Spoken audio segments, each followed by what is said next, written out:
তাহলে কী হলো 33225 25 92 আর 9 3 দিয়েছি, 3 বর্গ 9। আচ্ছা 9 মিলে গেল। এবার 3 ডবল 6, 6 হলে এখানে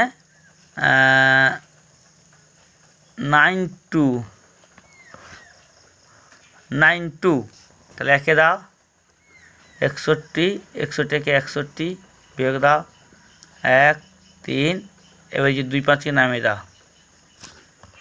31 ডবল 62, এবার 62কে কত দিবে 5 দাও, 5 5 25, 5 দিয়ে 10, 11 12, 6 5 30, 31 25। তাহলে বর্গমূল এটা হচ্ছে 315।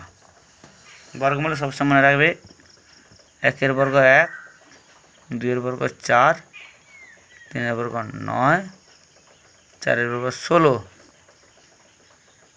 5 বর্গ 25, 6 বর্গ 36, 7 বর্গ 49, 8 বর্গ 64, 9 বর্গ 81,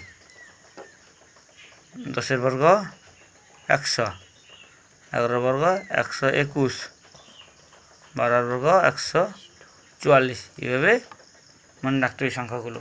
শেষের সংখ্যাটা থাকবে 1 4 9 16, 16 মানে 6 ধরবে, 5 বর্গ 25, 6 বর্গ 36। কোনো সংখ্যার শেষে যদি 6 থাকে তাহলে আমাদের মনে রাখতে হবে হয় 4, 4 4 16 আছে, নাহলে 6, আর 9 থাকলে 7 7 49, হয় 7, নাহলে 3।